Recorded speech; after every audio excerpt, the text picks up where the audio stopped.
ശത്രുക്കളെ വിറപ്പിച്ച് രാജ്യത്തെ രക്ഷിച്ച യുദ്ധവിമാനം MiG-21 പുതുതലമുറയ്ക്ക് വഴിമാറുന്നു. 62 വർഷത്തെ സേവനമാണ് ഈ യുദ്ധവിമാനം അവസാനിപ്പിക്കുന്നത്.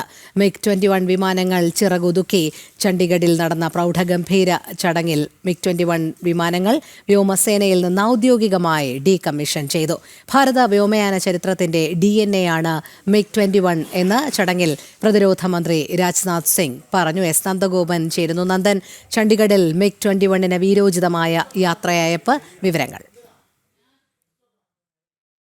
6 പതിറ്റാണ്ടിലേറെയായി ഭാരതത്തിന്റെ വ്യോമസേനയുടെ ഭാഗമായി രാജ്യത്തിന്റെ വ്യോമ അതിർത്തികൾ കാക്കുകയും ശത്രു രാജ്യങ്ങളിലെത്തി അവിടെ നാശനഷ്ടങ്ങൾ ഇടയാക്കുകയും അല്ലെങ്കിൽ അതിന് ഇടവരുത്തുകയും ചെയ്ത ഭാരതത്തിന്റെ വ്യോമസേനയുടെ മുതൽക്കൂട്ടായിരുന്നു MiG-21 വിമാനങ്ങൾ.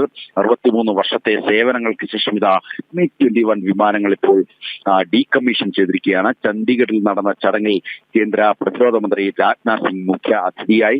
കൂടാതെ വ്യോമസേന മേധാവി AP സിംഗ് അദ്ദേഹം MiG-21 വിമാനങ്ങൾ പറത്തി.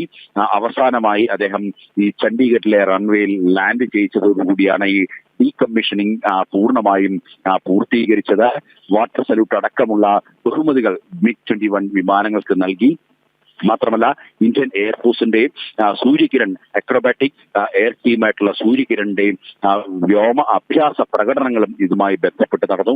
മാത്രമല്ല, പുതുതലമുറ വിമാനങ്ങൾക്ക് വഴിമാറുന്നു എന്നതിന്റെ അല്ലെങ്കിൽ അത് കൂടുതലായി ചിത്രീകരിക്കുവാൻ വേണ്ടി തേജസ് വിമാനങ്ങൾ MiG-21 വിമാനങ്ങളുടെ പിന്നാലെ പറന്നുകൊണ്ട് പുതിയ 21ാം തലമുറ വിമാനങ്ങൾക്ക് അല്ലെങ്കിൽ 21ാം നൂറ്റാണ്ടിലെ പുതുതലമുറയ്ക്ക് വേണ്ടി MiG-21 വിമാനങ്ങൾ വഴിമാറുന്ന ഒരു കാഴ്ച കൂടി നമുക്ക് ചണ്ഡീഗഡിൽ കാണാൻ കഴിഞ്ഞു.